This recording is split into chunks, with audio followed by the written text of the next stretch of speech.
Hello everybody, my name is Gary Casey and my job for the next 20 minutes is to educate you guys about strange facts and hopefully get some comedy out of it. So my uploads to Gar Comedy, my YouTube channel, is in collaboration with the brilliant PBH Free Fringe in Edinburgh. So they've allowed me to make some shows for this year's Free Fringe and I have to thank them very much. So I'm going to have a set list of strange facts I've found out there in the interworld, maybe in a few books. Some of us still read books, things with covers on them and made of paper. They're still there on things called bookshelves, so some people still look at those. Actually, I didn't bother at all. I just googled all my strange facts. It's just so easy. I used to read a book a week. Now the books cry when I walk past them. Gary, read us. And I just go, no, just too easy now. Google's my new god. So I'm sorry. Anyways, I googled the strange facts and we'll begin. So the inventor of Pringles, Fred Bauer, was buried in a Pringles can. Brilliant strange fact, isn't it? Well, my imagination straight away goes to the family arguing over the flavour of the Pringles can. Fred didn't leave a proper will about which type of Pringles can, and as we know,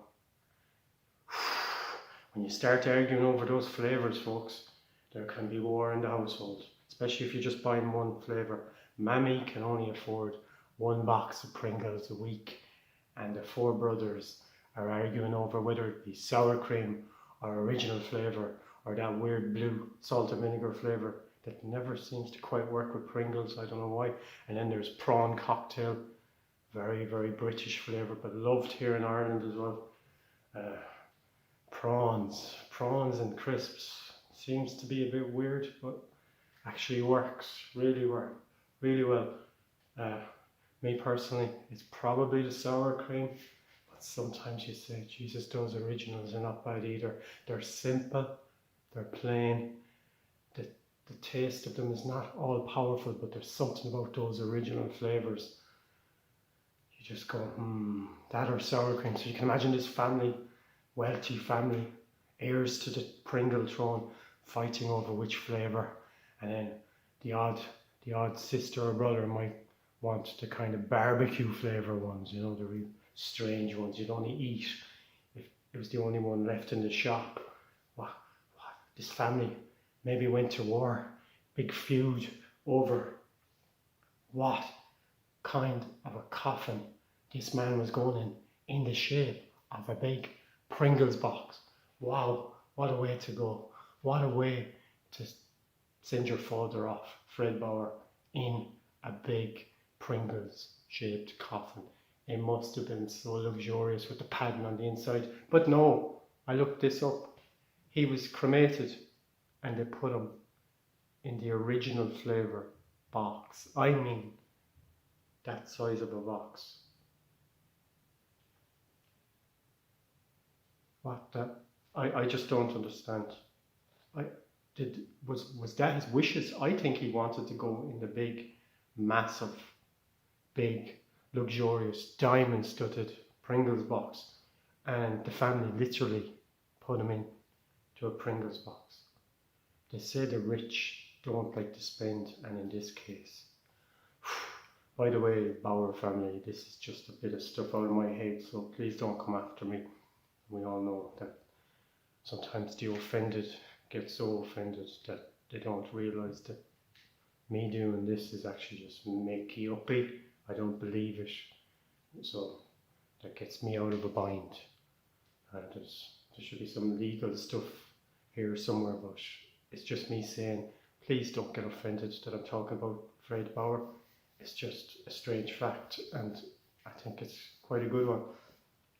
Fred, this week, Richard Branson was blasted into space, and so was the other guy, Jeff Bezos, in his Google craft that looked like a big giant dildo.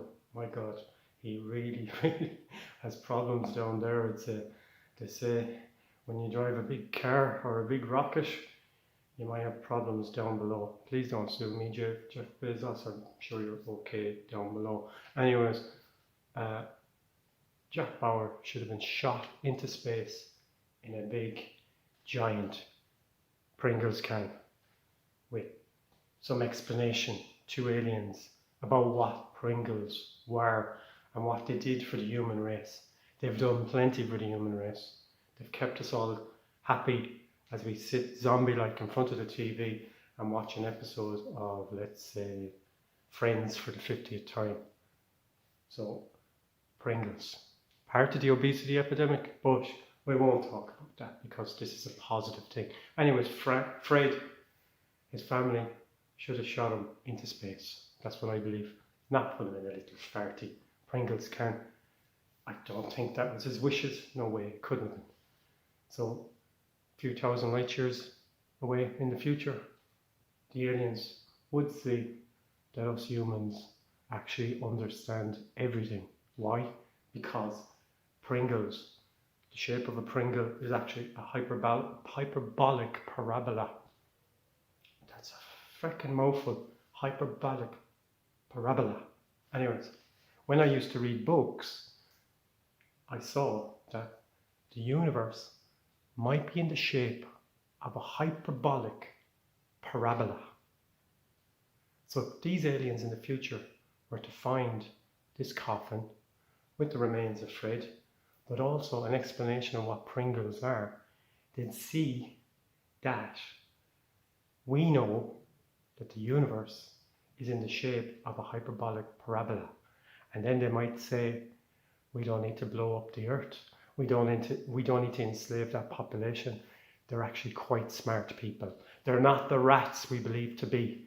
So this future race of aliens would have not invaded Earth had that miserable family, that Bauer family, pushed the man in a proper spaceship type coffin and blasted him up instead of the little thing. That's my view on the matter anyways. Now, move on. Next strange fact. Roller coasters were invented by a guy called Lamarcus Thompson because he believed they would stop people sinning. He actually built his first roller coaster in a place called Coney Island. I think it's South Brooklyn, beside the seaside, to stop everyone there shagging each other, screwing each other, fecking each other. Oh, I love the words for sex, doesn't everyone? Every culture has a word for sex. Anyways, maybe doing all this, whatever they were doing at the time in the 1890s, Coney Island, my God, those Irish immigrants must have got off that boat and thought they were in heaven. To go from our little green shithole with lack of potatoes to Coney Island, it must have been heaven for my ancestors. I'm sure they were smack bang in the middle of the hedonism. Anyways, Lamarcus, who actually made knickers for a living and invented a seamless knicker press.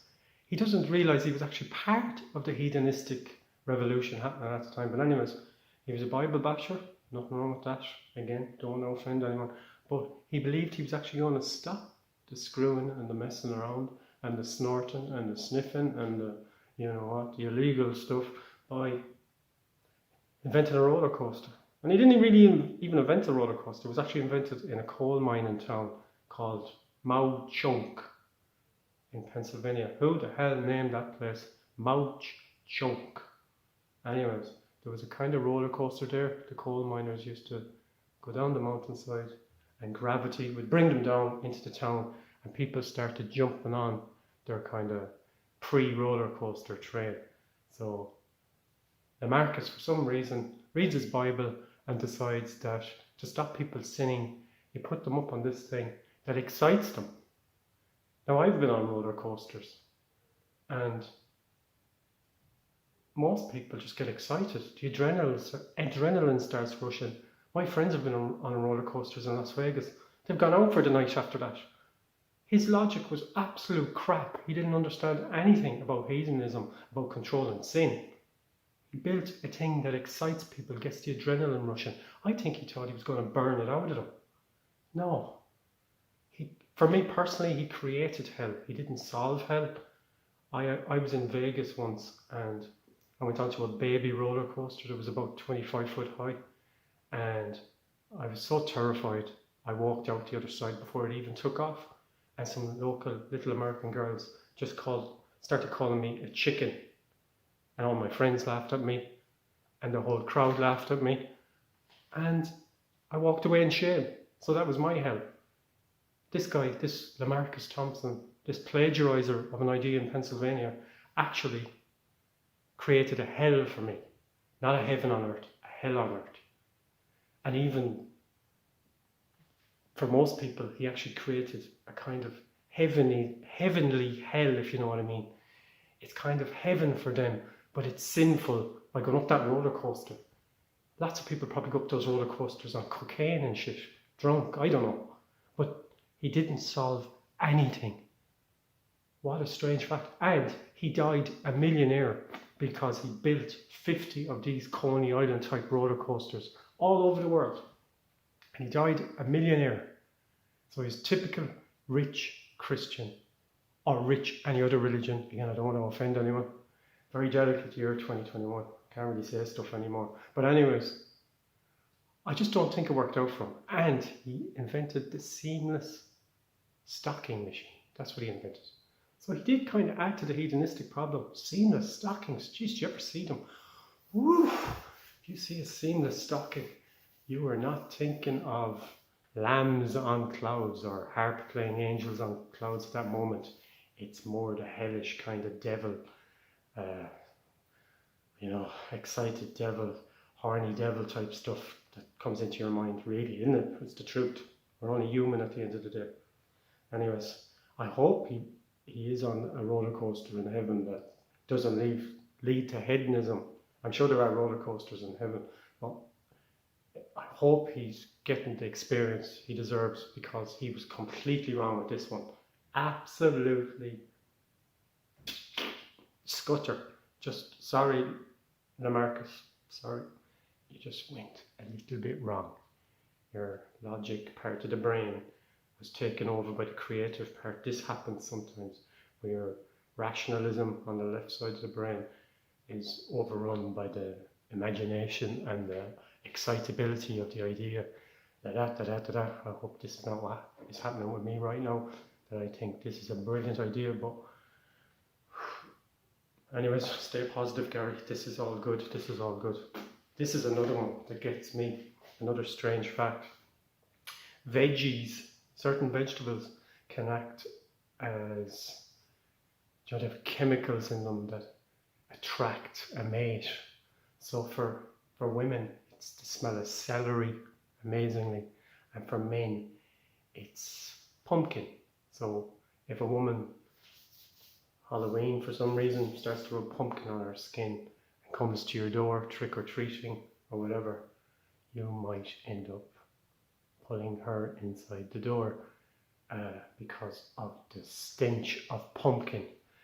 Now, to me, I know nothing about pumpkin. Maybe my American friends do, all the Halloween stuff and all that, but pumpkins to us Irish are just something that are on sale in the supermarket around Halloween, and I don't think anyone ever buys any of them.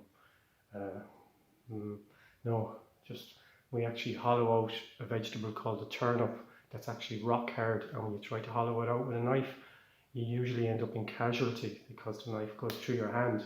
So pumpkins are actually a good idea. They're quite soft, and to hollow them out to put the candle inside the Halloween is a great idea. But for some reason we Irish never took to it. I think we're a little bit jealous of the American Halloween, even though we probably invented it. But anyways, there's something going on there. It's a kind of cross-Atlantic feud, something happening there. We always give Americans a dirty look with their pumpkins. Yeah, there's something going on. Just be careful, Americans. It was us that invented Halloween. So just remember that. Samhain, Halloween. Anyways, I think men got the short end of the straw here, because celery, a woman might like or be attracted to the smell of celery, but it really is dog shit, celery. It smells like dog shit. It smells worse than dog shit. It smells like a cross between dog shit, rat piss and then 100 dead bodies left out in the sun with maggots on them for, let's say, 15 days in the Saharan sun. Really bad. And it smells of sweat. Celery, ugh, if it's in any stew or any other type of food. I once drank celery in Australia. It was in a vegetable juice. Now, to drink vegetable juice is bad enough in the first place, where they mince up carrots and that stuff. But they put in celery. It's not a good sight. A man puking like a baby, crying in the middle of a Sydney street with the heat beating down on you. You wanted a refreshing drink and they gave you fucking celery. Celery. That's the first time I've used the word feck for this entire video, which is not bad for an Irish person. But anyways, when it comes to celery, fuck celery. Celery deserves to die. God, well, whoever, when he invented celery, that was just evilness. That was the devil coming out and God, let's invent celery. And women will be attracted to it. No, please God, no, not celery. Not celery. Anything but celery. I think I'll just wear cologne. Will that do? Even though celery might get me any woman I desire. Is it worth smelling like a rat's testicles? I don't know. You might need to drink a lot of beer first and then rub the celery stalks all over you. What do you do with the celery? Do you wear the celery in a kind of chain-like thing around your neck, or do you liquefy it in a blender and then rub it on under your armpits? I didn't really look into this too deeply, because even seeing the fact about celery attracting women, I vomited here and now. There's actually a pile of puke on the floor. I just couldn't do it. Anyways, back to the Pringles thing. I'd like to be buried, but not in a Pringles thing, but maybe, plastic water bottle type thing. You know what I mean? Because I love water. So I hope we all love water, really, don't we? But, I have a feeling someone would bury me in something like this. That's the type of friends, family I have. The thing that's been in the window for the last, 2 days, and the sun has got to it because we've had 30 degrees Celsius temperatures here in Ireland this week. So something like that. They'd just cremate me and bury me in that, and there'd probably be this bit of water at the bottom. They wouldn't even bother to empty it out, and the ashes would go all funny. But that's me. And I probably deserve it, because I'm still drinking out of this bottle, even though it's been in the window, in the sun, for 2 days, and it's probably full of chemicals right now. But for some reason I'm brainwashed by the big companies that even in a country full of water, we get all the water in the world. Just look online about what's coming towards Ireland at the moment. But I still buy this. And it's actually Polish water, because we're a very multicultural society now. So I actually bought water that came from halfway across Europe. That's just, advertising is brilliant. I like the shape of this bottle, even though it's crushed. Anyways, I think I'd be buried in that, because I do love water. But anyways, that's besides the point. It's just getting back to the Pringles guy. He was buried in something like this. It was probably a crushed Pringles can. The poor sod. So much money to be left in something like that. I deserve it, because I have nothing, but that man with his millions and keeping so many people happy, they put him in a normal red Pringles tube. Anyways, my last fact for today, just running out of time here. I said it'd be about 20 minutes, and I don't want to go over, because you might get a bit bored. I think I'm getting a bit bored of myself. Babies are born without kneecaps. Now that's a fact I just looked up this morning. I had it written down in my magic book, but I haven't really thought that much about it. So just a little joke. I guess that's why the IRA didn't kneecap anyone under the age of 2 during their campaign. Don't tell anyone my address. I live somewhere in the west of Ireland, but they still exist, That's a bit of a dark one to leave you on, but thank you very much. Now I'm going to stop here and just give a few seconds for the PBH logo to bounce around the screen. It might happen now, it might have already happened, because I'm not too good with technology, but whatever. Thank you, PBH. Thank you to whoever's out there in the virtual world listening to me. And remember, hyperbolic parabola Pringles aliens in the future would have not destroyed us had our family did what was necessary and put them in a proper cool Jeff Bezos type massive Pringles spaceship coffin. And roller coasters don't work when you want to be godly, and celery is crap. Thank you very much. Bye bye. The logo's probably still bouncing around the screen, but that's okay with me.